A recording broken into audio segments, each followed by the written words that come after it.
na balandignon so ya cleboa.com ya bino yo tanya mavambu la cylindrée toza wana mingi mpona kopesa bino actualité lelo tozolobela pe mingi actualité pour les autres kanakati ya mboka na biso. Avant de commencer, je dis bonjour à De la Nation Tonton Banda, Boss Lady Pichou Mangaya, Junior Berger, sans oublier mon caméraman Marcus. Lelo tozolobela politique o etali mangamba mboka na biso to yoko na bongona moko ya ba cadre ya IDPS na kombo ya Papa Cholé. Bonjour Papa Cholé. Bonjour madame, bonjour dans le peuple congolais. Bonjour bande onyo so balinga parti na biso ya kitoko. Bonjour na bande onyo so balinga Congo. Même la parole de Dieu déclare à cause de l'amour de Sion, je ne me tairai pas. Ça c'est Dieu qui déclare. Moi en tant que politicien congolais au sein de l'IDPS, à cause de l'amour de la République démocratique du Congo et du peuple congolais, je ne me tairai pas. Quiconque oserait parler du mal de mon pays et de mon président, IDPS, quand on parle de l'IDPS, il faut avoir beaucoup de respect parce qu'en 1990, Mobutu Kangi Biloko Nyonso, de 60 à 65, abolir l'article 4 de la Constitution et le 24 juin 1967. Il n'y avait aucun parti politique qui côté les là. Cravate oya pamba oyo, moyen mutala tango ezala kité. Veste ya pamba moyen mutala tate. Et c'est là qui les hommes au Batelema, qui étaient ces hommes-là, c'était Tshisekedi Wamulumba et les autres 12 commissaires Batelema. Quand on parle de MRC, quand on parle même du PALO, quand on parle de SID, c'est à cause de la lutte de l'IDPS. IDPS a lutté pour combattre Balia, mais IDPS a lutté pour sauver la nation congolaise et le peuple congolais. Vous voyez que même dans la Bible, Dieu ne choisissait pas tout le monde. Même l'arrivée du Seigneur Jésus-Christ, nous avons maintenant, c'est au Seigneur Jésus-Christ pour nous apôtre.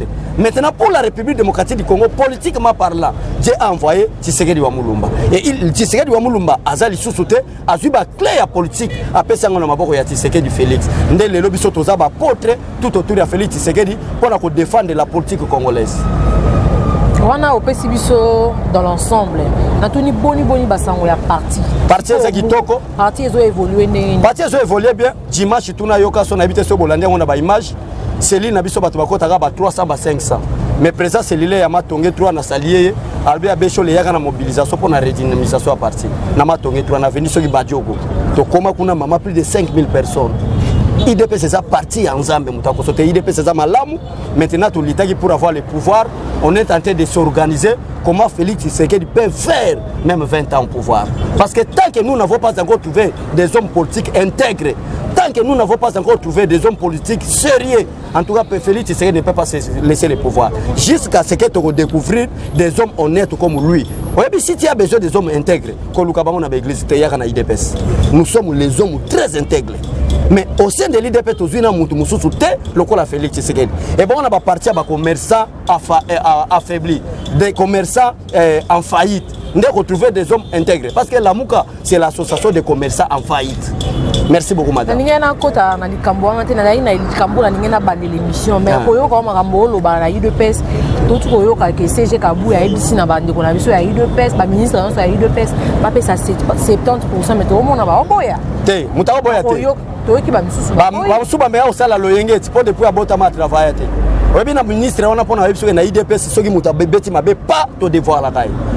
Minito mutaza président parti c'est Jean Makabou. Soki abeti pe mabe omona pas to dévoiler. Soki CG Kabouya pe abeti pas to télémeli. Na IDPS ba bomba ka miyibité. Même ngamo pe soki na beti pas ba parlementaire ba télémeli. Mais quel est le problème? Depuis abotama salate. Kamwa 70%. Yangwana depuis abotama kasi a salate. IDPS va lui que non, IDPS a besoin de docteurs. Docteur était ni batali na IDPS asa docteur assistant en médecine. Tout le monde dit que docteur était ni Longondo qui était le secrétaire général adjoint. Ba ko so combattant que asa aseli na médecine te ba commissaire docteur ministre de la santé. Nana ça asa la médecine était ni Longondo qui est ministre de la santé. Où est le problème? Maintenant vous devez reconnaître bateau balité à ta place parce que il y a comme secrétaire général adjoint il n'y a même pas 5 ans. Na série Bruno Mavungu azalakate. Na série Jacquemin Chaban azalakate. Ayeka na série secrétaire général Kabou. Nde batye. Lokola IDPS alita rapo ba diable oya lamuka. Baloba ke IDPS c'est ça parti baluba. Maintenant conformément au statut et au règlement d'ordre intérieur du parti, tout ça le système il y a quota national. Secrétaire général za mutakasai mais adjoint une fois za mutabandu. adjoint monsieur fois à Équateur pour conserver l'unité nationale. Nous avons dit Beteni Bayaki. Au lieu de respecter le parti, quelqu'un qui n'a même pas marché, quand ça marche, il y a à ça la montée. Au lieu de respecter le mot d'ordre du secrétaire général, à ça l'appelle au fond. Est-ce qu'il est ministre aujourd'hui à cause de son titre ou à cause de la lutte des combattants? Mais à cause de la lutte, il doit respecter les combattants. Il y a un madame, mais qui est au fond de l'Ouana. Il y a un mot d'ordre dans le parlementaire. Quand on est secrétaire général, il y a vraiment que base derrière Kabouya, le secrétaire général, tu peux se mot d'ordre dans chaque ministre, il y a un organigramme, il y a parti pour remplir les combattants. Balengi, Babengi CG, Balbeki, notre aussi, 70% vous allez regretter. Mais, au lieu de 70%, le quoi va commettre une infraction pour rejeter le mot d'ordre du président et comme Baboya qui avant maintenant parce que bon entêté to yo quel bino mawa to baki ça on maintenant comme 80%. Ouais. Na 70 ba yo ka été comme na 80 on a sou que ba on dit. Mais mutasali infraction. Mutasali infraction ba senga ba amende 10% on est ça na forme ya amende parce que ba entêté na mot d'ordre du secrétaire général. To betano lisola président tout le monde la président de la République Fati. On va tourner dans l'union, tout le monde a présence dans Rome, a assisté à la création et à cardinal. Mais quand on est catholique, on a Monseigneur Fridolin Ambongo a commis cardinal depuis samedi passé. Mais quand moi, ce sont les mêmes catholiques que tout le monde qui bango, parce qu'on va télémarquer na TV5 pour qu'il faille le président. Le même catholique qui va télémarquer la gratuité à l'enseignement. Les lots sous présence il y a fatigue qui votent ma mola mango kakato ils ont des lots comment vous bomber la mission dans CC. To bomber le côté problème papa Fridolin Ambongo ça sala makambo ante ala une influence cardinal Mosengo. Parce que les malais du peuple congolais et 60% des églises catholiques à travailler cardinal Mosengo. N'a relaté moi quelques histoires en quelques minutes. Mobutu a eu pouvoir le 24 novembre 1965. Le 24 novembre, Mobutu a eu pouvoir après 10 ans. Mobutu Mboka Zao Kende Malam. Parce que Mobutu, Kassafo Batika qui économie, Mboka Zao Kende Malam madame, Congo Oyo, Basi d'Afrique na Bania Kassafo Baga aux soins médicaux. Canada, Tozaki na Bidjen de Mona Bango. Chine n'en parlons pas, Tolega Bango. Dans l'économie, na biso télémi. Baka manda et poussé bango ba de représenter même Zaïre à l'époque na kata Conseil national de sécurité des Nations Unies. Congo ezaki parmi ba membres permanents pour quitter Mataki Liboso. Malgré tous les erreurs Mobutu a bandit de 75 jusqu'à 1989 parce que dans 90 yaki ko sala discours ya comprenait mon émotion. Derrière nyonso de 75 Mobutu a sali si na 89 na 1989 to limbisi. Tolimbisi Mobutu pourquoi? Parce que aye kondima ko sala meeting national o yoka discours peut-être au moment na muke o Mobutu aloba qui comprenait mon émotion. Parce que to bundisa qui est accepté alors que non à partir d'aujourd'hui n'accepter plusieurs partis politiques congolais a commis libre au relate ta cravate au relate ta veste moi c'est mutaza moi c'est mutu pour nengo za kitoko boy c'est on a sega Mobutu ozaki to sala émission no Sadama waya na mutu ka baboto le bakena baki sala onyo so balingi alors tu sais que ça limite alors et on ça m'a sauté et ça lingeke salima. Kelinga Salma Tilelo, mais Salma sauté à cause de la lutte des combattants à travers Tshisekedi wa Mulumba. Mobutu a la comprendre mon émotion, to limbisi Mobutu. Mais tolbi que Mobutu ata to limbisi yo, mboka kozwango lokola lopango no tenege Sadama lobaka. Mboka kongeza lopango na biso Kinshasa parce que ça lopnani village na biso Kinshasa ndako na biso. Maintenant Tshisekedi alobi to kokende so na balire wana te. To kosala maintenant nini? Tozo kende na ba négociation. Négociation ngo o yoka peut-être na so ba bengango conférence nationale souveraine. Objectif de la conférence nationale souveraine est objectif primordial, démocratiser la République. C'est-à-dire le pouvoir de Sengeléa dans l'élection et non dans l'imposition. Mobutu a comprendre à travers Cardinal Mosengo, pour ça que Bandeko. Mobutu ne m'a salé que ma indome comme abandonné, mais à l'époque ma indome est en Équateur. Mobutu a comprendre ce qui n'a pas été la démocratisation en Boka. Pouvoir de Bandopé, ça m'a peuple, si c'est le président de la République. Mosengo a yébissé à lui comme ça la montée. C'est lui qui a été élu, je ne parle pas de la nomination, mais de lui. Le palais du peuple était Tshisekedi wa Mulumba. Mbalamoko Mosengo a une troisième voix, un étranger polonais, Kengo Adon, a remplacé le premier ministre na place de Tshisekedi wa Mulumba. Nana yaki na cardinal Mosengo. Maintenant Mosengo pensait que le coup de Tshisekedi a Koufi, Tshisekedi le fils a aussi le côté. À l'état Sagana, parce que ça n'a pas interdit constitutionnel. Oui, que Jean-Pierre Bemba comme président de la République. Oui, que Moïse Katumbi comme président de la République. Oui, que Martin Fayulu comme président de la République. Le principe est un métier na maskila na bisote. Je crois d'accord que Bemba a un métier. Je crois d'accord que Moïse Katumbi a un métier. je crois que vous êtes d'accord nanga que Olivier Kamita tout asala makila ba métier le peuple congolais azotama na balabala bike Martin Fayulu za sénégalais mais to vérifier tango to sala service à identification yangwana conformément au principe constitutionnel pour être candidat président de la République la loi dit ceci vous devez être congolais d'origine. Expliquez-moi en présence il y a président présence apparemment tu as des messages au pesa biso oui mais ozo kota pena na ba question na ngate expliquez biso présence il y a président na Rome.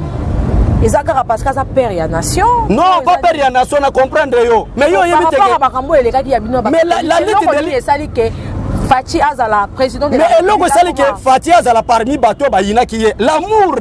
L'IDP ça lutter pour aimer les Congolais. C'est ça le problème. Il y a moi même message à président de la République na TV5 à lobby le mot préféré en français pour moi c'est l'amour.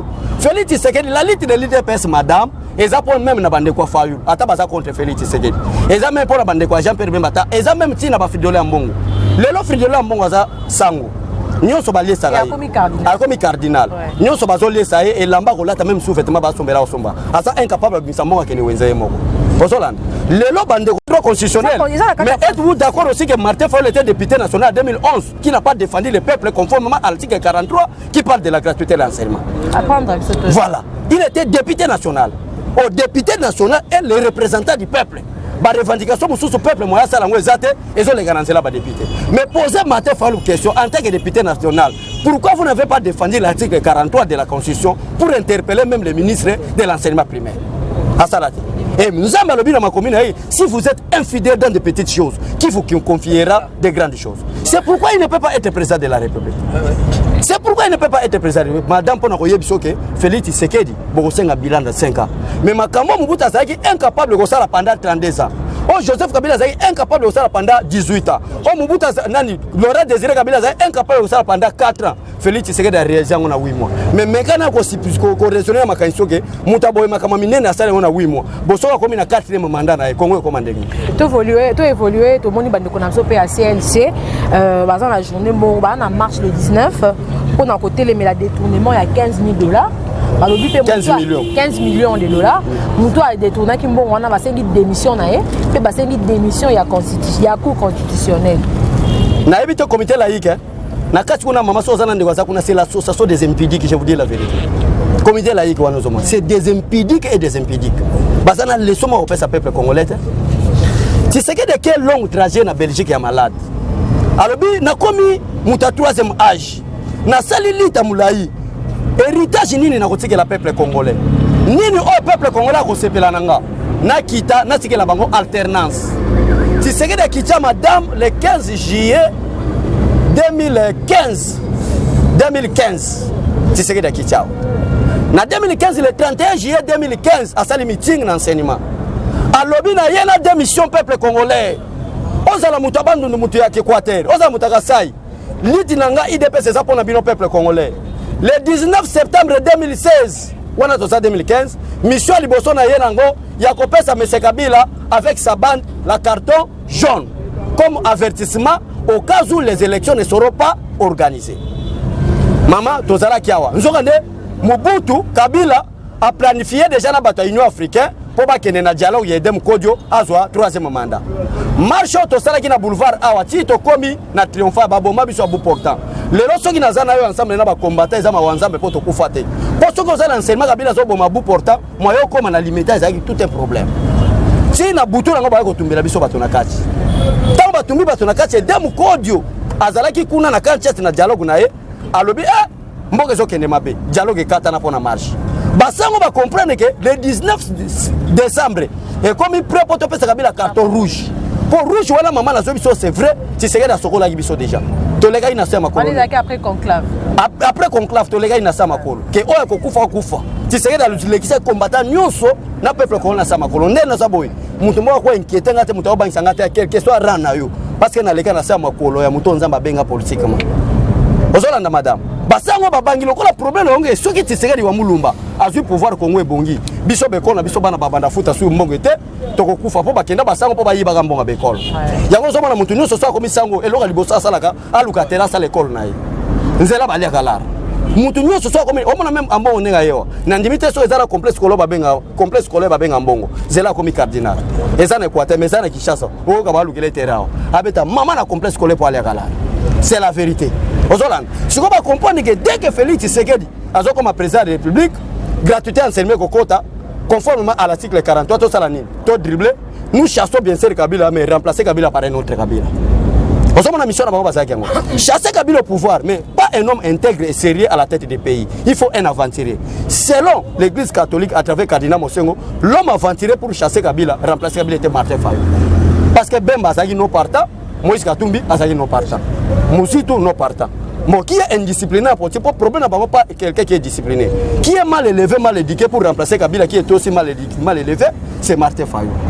Vous avez dit nde ya mwana baye komona Tshisekedi babi Tshisekedi tiana se kosa la marche te nzo ne zaki diabolisation pour el peuple akolemba lelo batu bakona Tshisekedi to nya to pesa Kabila carton rouge bino batu bakala église catholique à travers Cardinal Mosengo. On a expliqué qui est comité laïque. C'est quoi comité laïque? C'est l'association des aventuriers, l'association des impédiques, des escrocs, des gens qui ne respectent pas la valeur humaine. Madame, quelques exemples pour mon que ba combattant IDPS basa ko bataille ici d'été to a paluté.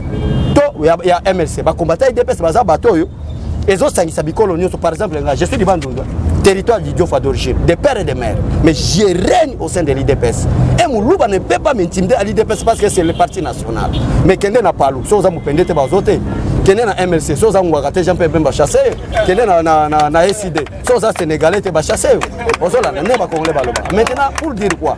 Pour dire que non, na kati IDPS nenzamba bengi biso to sauver nation. Ndé ya ngoma comité laïque amoni oh, monde entier va déclarer que Félix Aza gagne aux élections. Moi ba ça la marche la vérité des urnes ezate. Ba ko ekadi. Ba ko biko luka ben infraction amike.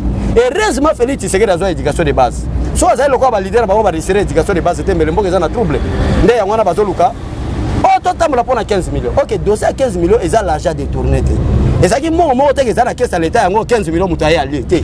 Et ça mutaye ko sala musala na e batu basengi rétro commission. On m'a le quoi néo saboyi. Au sein de cabinet président. Naza la posa na kutana président. Maintenant ça la investissement nga. Investissement nga par exemple 100 millions de dollars. Au binga en tant que directeur cabinet na kosungo mo na président république. Mécanisme. Donc au sali no namba ono côté na banque cop ne ba benga na linga la cop. Caméra beta yi cop na yo. Malgré cop ngo ezapé illégal. Le quoi les illégal, quelle est la déclaration du président de la République? Président de la République a le Bibo. Le quoi les illégal, les Congolais vont vivre dans la COP, mais les Congolais vont vivre dans le salaire et dans le travail. Alors, bon, mais ma dossier dans la justice. Madame, justice a vu déjà dossier. Procureur général de la République a fait une déclaration. Dans la ligne, il y a une déclaration pour il y a 15 millions. Parce que la justice a donné. Et conformément à l'article 68 de la Constitution de la République, qui reconnaît seulement 4 institutions en République démocratique du Congo, en commençant du président, du Parlement, en passant par le gouvernement et enfin les cours et tribunaux.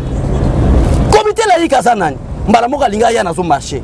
Problème na bango on peut marcher les pour na muto a détourner qui mais na koyeb ça bango pe boye sengi a démissionné bango baza bana ko passer na 15 millions te babi na cour constitutionnel peut démissionner mama cour constitutionnel wana Félix Mutati angote tango kabila taki cour constitutionnel wana comité laïque azala ki wana mutali boso lo baki ke cour constitutionnel o eza illégitime eza Tshisekedi wa Mulumba pourquoi comité laïque ba yaki te basunga Tshisekedi wa Mulumba tango na ko lobelo ke baza association des escrocs des gens qui n'ont pas reçu l'éducation de base croyez-moi tala makamba ko sala madame makambo ba papa ba ko sala mama po yebi gratuité enseignement te poza mwana ki Kinshasa kende na province nanga Kikwidi ya Bandundu na ville Kikwidi place na Botama mais nazo biso ba para ba souffrir mwana moko na veni nazo fanda na Mumbele awa mwana moko ko ici 6 ans tanga te ko maternelle ekate lelo mwana bandi classe pour na gratuité enseignement siko comité laïque déclaration nini basali pour na valoriser message ya président de la République message nini basali. Et c'est le message que non, mais c'est le président de la République depuis Congo et Congo va violer la constitution de la République, mais cette fois-ci bon béki ko appliquer à connaître commission. Bah on va se dire mais la 15 millions. Qui représente 15 millions par rapport à la gratuité de l'enseignement? Donc, cher monsieur comité laïque, si vous êtes mal élevé, mal éduqué, Félix Tshisekedi n'est pas mal éduqué. Mais sachez-le bien que derrière Félix Tshisekedi, il y a aussi les gens qui sont mal éduqués comme nous. Le corps le 19 nous aussi comme nous sommes égaux avec vous, de mal éduqués, nous avons fait des choses de mal éduqués. Malembi, na moni tension ezo mata na batu ba Hollanda ya na nzao sole yo nenga lingara. Tout le monde a une campagne. La campagne a fait 86 milliards pendant 10 ans. Mais tout le monde a déjà 7 milliards. Le budget est 7 milliards. 7 milliards. Mais qui 7 milliards dans le projet de budget? Mais qui a un conseil de ministre, parce que c'est lui qui anime le conseil de ministre, c'est le président de la République. Mais au cas où le président de la République est empêché, à quoi peut sa pouvoir dans le premier ministre? Vous voyez que le premier ministre vient du plateforme FCC. Bah mon absence à président de la République bâti ça la conseil des ministres bah megana ko lobaki budget à 7 milliards. Hein? Bon so balobi que budget c'est à 7 milliards. Bon 1 milliard au Félix Tshisekedi a outi na ngopoto. Au banque mondiale va payer pour la gratuité en sema ba ochango wapi. So ba soki na 7 milliards. Donc to li na biso 15 milliards. On a de Jésus to li à 15 milliards te ko taka na budget. Et aux ala au-delà à 7 milliards ndimelanga. So budget Félix Tshisekedi za muke et aux ba 15 milliards. Ndimelanga.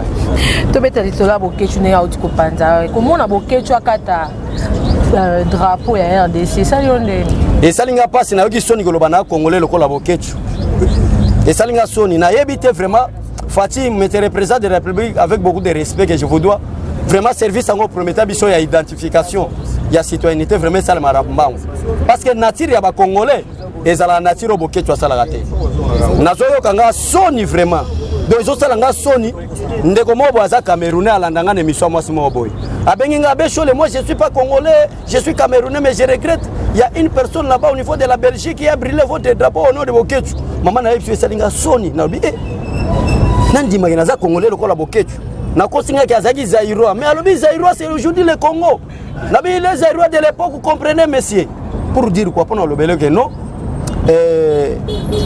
problème Bokechu eza osomona catégorie banoyo ayeba tata na ete hein ba senta mama siwa zaki ndumba ni ba lebele ba bimana yi siwa so bate mwana o abota mi papa ne nani catégorie ba Bokechu babota quelqu'un qui n'a pas reçu une éducation de base ozola ndenge na sabo inazana papa nanga komone Gordier Lumbu mama nanga komone Clotilde Kwetina ozolanda nazana mama nazo éducation de base malaria nini to maladie mentale nini osimbanga nakende na butu pendant la nuit nakende ko brûler drapeau ya République démocratique du Congo ndenge to zaboye batebele na ba réseaux sociaux batia ba commentaire muta mukuse wana besho la lekisi ya lobaganini maman toza très bien discipliné toza très bien encadré ndenge zo mona biso ba jeune lokola biso boy so ke na ba parti politique mususu au mona jeune azo défendre boyete ndenge na sabo ko tanga débat contradictoire na maté falo ko raté banda le otelo au tanga débat contradictoire na Jean-Pierre Bemba ko raté parce que j'ai reçu vraiment l'éducation politique à travers Tshisekedi wa Mulongo ozolanda madame maintenant quelqu'un qui est mal élevé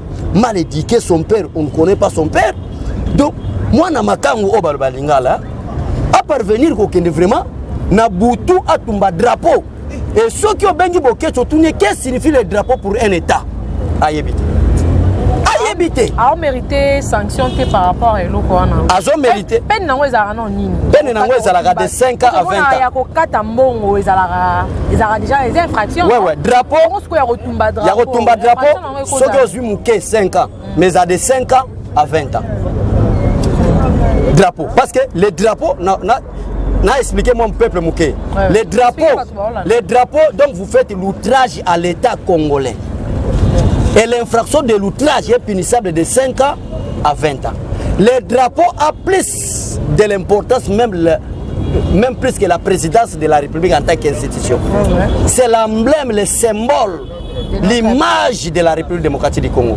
Ata Félix Tshisekedi a le cas. Pour Félix Tshisekedi a pas le même drapeau. Mais au nom du respect de la Constitution, à s'incliner devant les drapeaux. Au Zolan, ata drapeau sur le cas Félix Tshisekedi a petit cortège au terrain. Parce qu'il y a le roi de la République au Bazo Matisali. Et quelqu'un qui est mal élevé, qui veut blaguer avec la souveraineté de l'État congolais à travers l'emblème national. Donc ça mona makamba ça na yoki asali ba vidéo na ba réseaux sociaux le bigeno azoya azala très bien accueilli na zo biso makamba ça so zela eto yambe bien azo leçon en vie avant justice yambaye to ko éduquer to yebise c'est quoi l'éducation de base to évoluer bandi ko na biso oyebi madame jour akoya je m'excuse ozo continuer la question jour Bokechu akoya c'est le micro le bas monsieur pouvez-vous conjuguer le verbe être au temps présent parce que verbe être au temps présent même moi na maternelle a yebi yango Il y a un verbe le plus simple du monde, c'est deux verbes. Verbe être autant présent, un verbe avoir autant présent. Il y a deux verbes, ils sont plus simplement dans nous saïba. Kende boké, tu sois in avoir, à mon avoir c'est compliqué. A que un verbe être autant présent. Maman soga sali na yena pe sur le pango IDPS. Topé ça non raté to évoluer bandi ko na biso ya gouverneur de la ville Gentini Ngobila na bandi ko nyonso ya nini ya Kinbo Peto déjà lancement dans les années 19.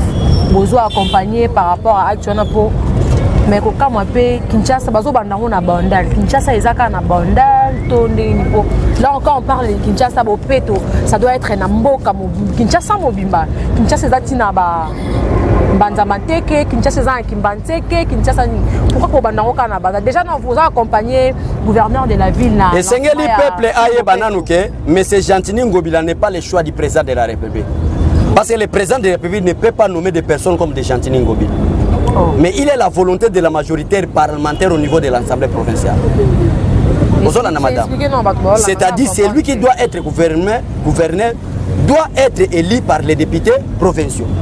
Si c'était la volonté du président de la République, une personne comme Gentini Ngobila ne peut pas être le gouverneur. Bateau Félix Tshisekedi Linga Saluka ba gouverneur c'est Laura Batumona. C'est de volonté du président. Non, pour le moment c'est mais pour le moment c'est lui pour respecter la constitution. Maintenant c'est lui. Oui, c'est lui. Par rapport il y a journée en avant, qu'est-ce que l'IDPS vous pensez beaucoup accompagner si le lancement à Kinbo Peto? Tu vas accompagner mais tout le monde est déjà départ et bandi mabé. Ache ba poubelle te melinga banda bo Peto tant ba comme la saleté ba tchangwa. Mais tout le monde a moins quelques poubelles là-bas. Quand vous lancez une opération qu'on appelle Kinbo Peto, c'est petit problème. Commencez déjà ko lukana nous banzungu ya kocha poubelle. Au lekisi na ba TV ba image ke banzungu yango yo mama oza na plastique mama oza na eloko batu ya changu to tieli bino par exemple na 5 sites batu ya bandal batu ya boye batu ya njili to tieli bino boye yo yete ka zolo ba kekini bo Peto na banda na kiti na bandi ko kombola pe siko erbo ko kombola salite bo ke boka ngo ils ont na terrasse donc yango mon na lubi que il n'était pas la volonté du président de la République parce que le départ et ça déjà mal. Mais au moment où il est à Yenda Zawana, moi lancement ni beaucoup ça. Conseil on a passé te go. Monsieur le gouverneur en tant que gouverneur élu à l'Assemblée provinciale, nous sommes derrière vous pour respecter la constitution. Nous allons soutenir yo. Peut-être pas tu vas comprendre en mabe. Nous allons soutenir yo, peuple congolais peut soutenir yo. Mais le problème que début déjà, il y a qui ne peut pas au bandit en mabe. C'est ça le problème. Au bandit mabe, au lancer ma poubelle te. Maman, na ville à Kinshasa, ils ont ONG au Peto à plus de 1 million. Au moins, on a balabala combolé, mais qui est comme la propriété. Pourquoi? Problème à poubelle. Enseigner d'abord les peuples congolais que bino bata mumbele, vous avez 3 grandes avenirs. Mais quand tu tenais ba moyen zate, batu ya mumbele, dembe, si na avenue mumbele na tiel bino ba poubelle na balabala wana. 5 poubelles. Au Komboli ba pour ces les cas, il y a Bopeto, Kinshasa Bopeto, ba tie, ils sont gratuites. Parce que tu as engagé dans l'État congolais en tant que gouvernement provincial. C'est clair. Ça, c'est la meilleure gestion du monde. Yo, yeka bolwa mutu mwa bela malaria kini bopeto. Obimika kini bopeto. To comment on a fait émission na biso to conclure na et la sujet oyo to karane batu balubaka Fatia Zaka président ya baluba mais tout comme on a présence na Bukavu après Rome. C'était un plein à craquer hein.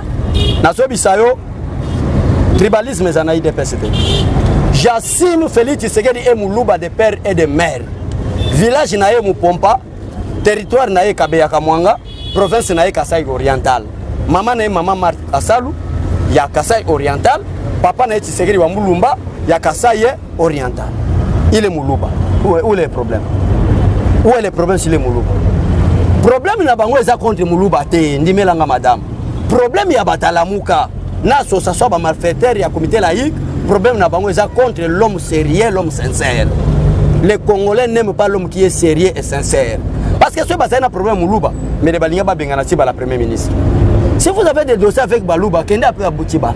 Félix Tshisekedi est loin de l'éternel pour sauver la nation congolaise. Alors, le quoi là-bas multinational, le quoi là-bas français, là-bas belge, basaki derrière la Mouka pour détruire la République démocratique du Congo, lequel paraît à niveau national, c'est l'Église catholique. Nde ba ye pona ko kabola alors to sala ndeni to kabola Congo et Félix nzamba tali albi ko lela ya yo mama na so solo ko la mama ko lela ya papa na pe mama o sape mama solo nzamba pambola yo ko lela na yo nde nzamba albi non même la Bible dit Nzamba la de première génération jusqu'à la 3e à la 4e génération. Mais surtout ça les simple calcul que depuis Kassavubu jusqu'à Joseph Kabila Toliki déjà 4e génération. Et c'est quelle chose bénédiction. Ma génération il m'a déjà sanini et l'équipe. Nzamba si oh peuple a continué la malédiction. Abandiko Luka qui est un homme honnête, à la famille un aventurier de naissance. Akene boye Bemba non disqualifié. Akene boye Moïse Katumbi un métier. Azona boye Olivier Kamita tout métier. Ozola na madame. Mais qui est congolais, qui est sérieux? Atala boye Félix. Apanza motema Félix boye. Un homme honnête droit abimana moi ça mututena mona bate depuis abala moi si na bomwana. Si lelo moi c'est bosa mona nzoto neka mama wana Denis Wabala. Qui to kota intimité. Te intimité te pas loba. Quel niveau sérieux azanango? Poso Félix Tshisekedi azanango. Ceux qui appellent ça on a ba leader la monga ba boto na basiaba. Na ki toko azanango Bemba monio président de la République. A monio to sale missionnaire. Mais ba tinda ba desper. Ba ko enlever ba ki ata moi ça.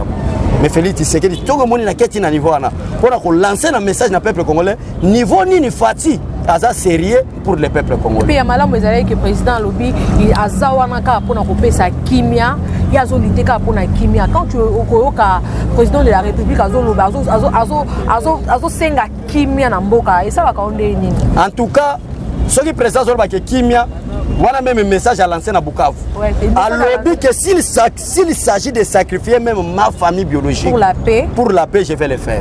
Moutaro le banka maboeka Félix Tshisekedi. La paix. Maman Kenya na est. Toi na basi qui tourne na est. Ba papa qui tourne na est. Kenya otala ndenge bazala ki violé. Kenya otala ndenge bazala ki massacrer. Yango na révéler ngo kana émission na yo. Ndio somo na raison pour laquelle Kagame azo sala kuna. Museveni azo sala Bukavu. Minute on a yebso bana Bukavu.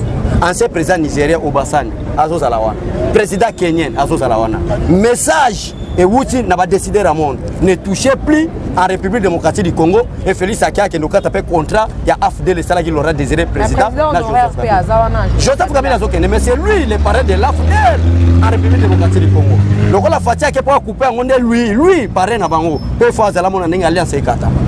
Peuple congolais, so boy Félix Tshisekedi en tout cas faux à l'Andoki. Voyez bien la majorité, il y a peuple congolais sous la malédiction. Limbisanga avec ces termes na clôturer wana. Nzambe na makomina alobi que non je maudirai ceux qui te maudiront. Alobi na nani na Israël. Donc peuple nous so maudire peuple à Israël, il sera aussi maudit. Mobutu Mata en 1975 je crois, na tribu na Nations Unies. Na conflit 1974 je crois. A mati na tribu na Nations Unies. Na conflit ya Palestine na Israël. Nous on a belé wana Nzambe pesa ngo na Israël. Mobutu Matina tribune la présence de la nation Nyonso. À lobby à partir d'aujourd'hui, je coupe la relation diplomatique entre la République d'Israël et l'État d'Israël. Malédiction au peuple congolais Bandawa. Conformément à la parole de Dieu. Il y a un premier ministre d'Israël, tant que comme les États-Unis. Mais c'est le président Félix. Je suis en train de te chercher. Il y a une carte décorée dans Capernaum. Et ça forme la République démocratique du Congo. Nous avons révélé que le dernier prophète dans le monde a Robimana Centre. Le centre, au total, d'une manière générale, c'est la République démocratique du Congo. Et vous êtes comme Moïse ou Abimisa qui va en Israël. Félix a solo lina bango, na niveau à New York, dans 4e session des Nations Unies. Yango Zomona pose à la maudité, pose à la malédiction, Mobutu Tia na 1974 et à Qatar relation. Il faut s'en accacher à IDPS. Vous êtes frappé. C'est le peuple qui a un conseil, c'est le peuple congolais. Vous comprendre, c'est les Camerounais. Vous comprendre, les Angolais. Vous comprendre, les Brazzaville. Mais les Congolais, ce n'est pas de la comédie. Et ça, Congo. Pourquoi? Nous comprenons qu'ils sont frappés sous la malédiction. Mais heureusement, le Seigneur a descendu à travers Félix Tshisekedi pour délever la nation congolaise. Que Dieu bénisse le président de la République, que Dieu bénisse le peuple congolais. Mais Dieu va maudire tout le monde qui ne comprenne pas la vision du chef de l'État. Amen. Merci beaucoup. Nous sommes à la fin de cette émission.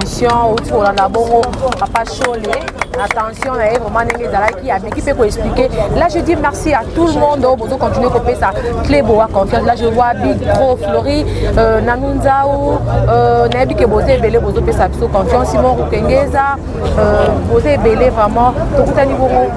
Ambalasi.